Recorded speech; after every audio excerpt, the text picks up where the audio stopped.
All right, welcome back to the Onebar and Lupagus show. I'm Onebar with Lupagus. The draft class is in. Fair or not fair? We're going to grade this bastard.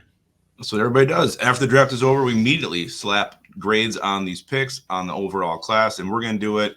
Why the hell wouldn't we? And yeah, let's start talking to this thing. The draft is over. We waited. Now we got to wait another 365 years for that glorious day to come back. Years? Jesus, I hope it's not years. I hope it's just days. Be sure to hit that sub button. Let's get some subs going. Let's get to 11,700 today. We still got a lot of undrafted free agents to break down, so stick around. But we're high level stuff, and hopefully 3 years from now when we look at this, they're just all A pluses. Mm-hmm. This is just kind of gut reaction based off of who was there, did we reach, whatever. But let's go to JJ McCarthy. It's an A. Why wouldn't it be an A? Yeah, it's an A. You get your quarterback. You didn't have to give up the farm to go up in the top 5 to get him. You waited around and you moved up one spot, gave up, a fairly hefty price to go up one spot. But who gives a shit? You got your quarterback of the future at pick 10, and you also keep your first rounder for 2025, and you also kept the second first rounder in this year's draft. So all that factored in, get JJ McCarthy, a guy who's young, who's got tons of upside, perfect fit in KLC's system. This is definitely an A. We got a quarterback. We got him. He's here. I can't wait. It's beautiful.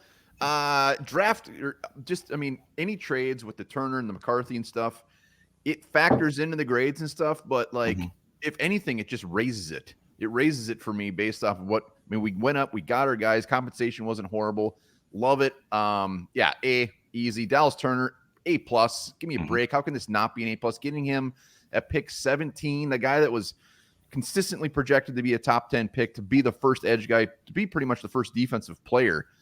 And again, to go up and get him at 17, a day one impact player, could easily put up 6-7 plus sacks as a rookie. Yeah, no one saw this coming. No one saw him being available this late in the draft. I know he was surprised. We were surprised. Vikings go up and get him. And, the memes out there of KLC just doing the wow thing. Should have been like... Absolutely. And I know anytime the Vikings grade gets knocked, it's because of what they gave up to get here. I don't give a shit. You get an elite player like Dallas Turner, like you said, a guy who's projected to be the first defensive player taken and a surefire top 10 pick at pick 17. Hell yeah. It's an A+. Yeah, I don't get the backlash with the compensations. Like, they wanted him. They gave up what it took to go up and get him. Like, who cares? It wasn't anything crazy. Love it. We got Dallas Turner. Can't wait to watch him. Kyrie Jackson, we got to wait till round 4, and we're going to give this whole class a grade at the very end. But Kyrie Jackson, round 4, B+, good value. That's pretty much where he should have went. We all know about him, huge size, speed. They're saying that maybe they actually will move him to safety. They have a lot of different directions they can go with him. I love Kyrie Jackson. He was one of my first draft crushes of the year. I think back in January, I started doing those simulators. I'm like, who's this Kyrie Jackson? Dug into him, like, holy shit, I want him to be a Viking. It happened. Round 4, we got him. I'm super excited about this pick. Again, I love big corners. He's definitely that. Come up and lay a hit. And he's still young. Like, he still only has one real season under his belt. So a lot of growing to do here. A lot of upside with Kyrie Jackson too. Yeah, a lot of it's all about upside with him. The only I love, I guess, I know this is an A for you. The only reason B+ is still a very good grade. It's just I'm torn on this one where we needed a corner. I'm not upset by the pick whatsoever, but when I look back at it now and we never got that big defensive lineman, like that was kind of our spot. So unfairly give it to him. Walter Rouse, round 6. Yeah. A tackle is a position we were like talking about the Vikings could eventually dress some point in day 3. I know they do it in round 6 with a guy I've never even heard of. I didn't really delve into the tackle class that much.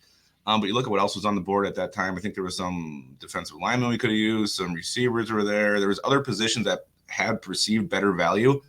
Let me go with a guy named Walter. Well, and so now that I've had 14, 15 hours to look back at Walter, just because we didn't really know who he was doesn't mean it was a bad pick. And he like, that's where he was again projected to go. And I think this was just a issue of us not really diving into the offensive tackles, because Walter Rouse, he could have went as early as the 5th round. 5-year starter, 51 career starts, 6'6", 323, didn't give up a single sack last year. They're saying they could move him into potentially be a guard, which is crazy. He's huge. So it looks like there's a little bit of wiggle room for him. but tons of experience. Graded out very well at PFF, and played at a damn big school. So yeah, and right now he's your backup left tackle. I mean, he's penciled in already because there's no one there in the depth chart. So Walter Rouse, I think he's got a really nice chance to make this team. Yes. Speaking of a guy who has a very good chance to make this team, let's go to kicker Will Reichard. Will Reichard gets a B, first kicker off the board in round 6. Yeah, I don't know how you can give a kicker grade anything higher than a B. It's a kicker. Yeah. It's a specialist. It's round 6. I mean, a lot of these guys go undrafted, but this did start the run on kickers. I think Josh Carty went after this, and then Cam Little went after him. You love his big leg. You love his accuracy. I think he's the most accurate kicker in like NCAA history or something like that. It was crazy. When he kicked for Alabama, a lot of extra point attempts. He nailed just about every single one of those. So Will Reichard, John Parker, Romo, we got a battle on our hands. But I think the guy who had the draft pick is going to win that thing. I think the battle's already over. Will Reichard, like you said, we can't really. I mean, he's the best kicker.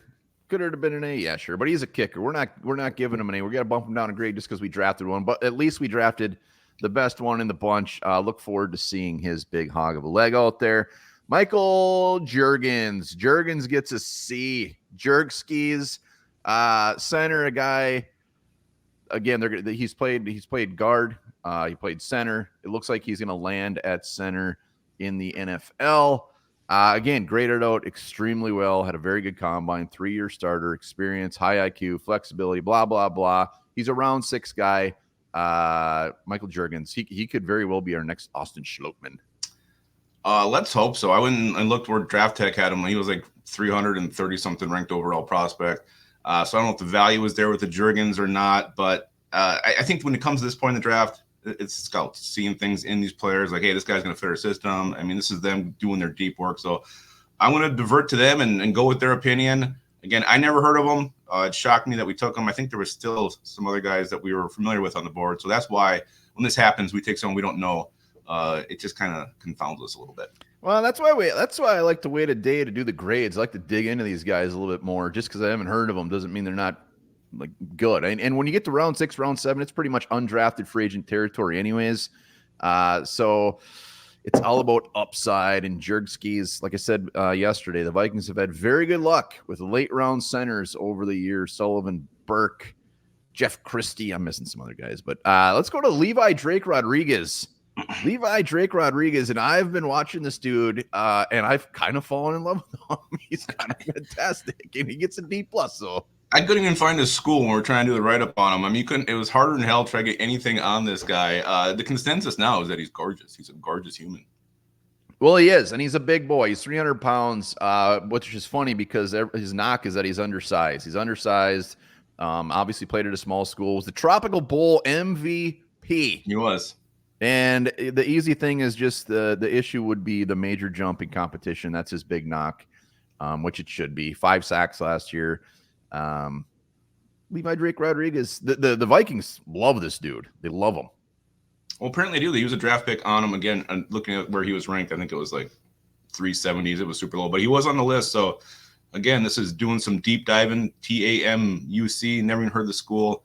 But we're going to be real familiar with it now because Levi Drake Rodriguez, LDR, is going to be a force on the Vikings defensive line. Well, and the Vikings signed John Randall. There's a lot of people never heard of that Texas college as well. He's got like Hercules Mataafa written all over him. He's just got the long hair. He's just a dude that everybody's going to pull him. He will be a fan favorite.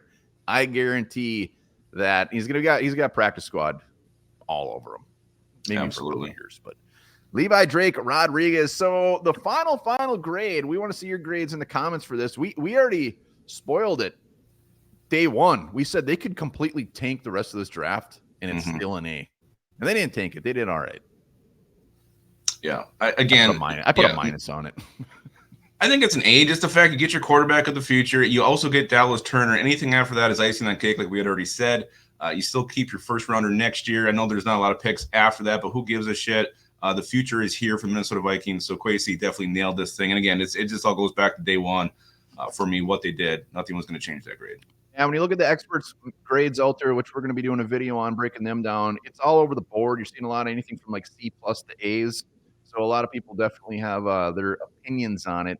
And when you get to the late rounds, I mean, when you say like, hey, I saw him, he was ranked at like 370, he was like 250, whatever. Every team does this. They go and get their guys who is not even remotely close to anybody's draft board. So there you have it. Hopefully every one of these will be in the Hall of Fame in 30 years from now.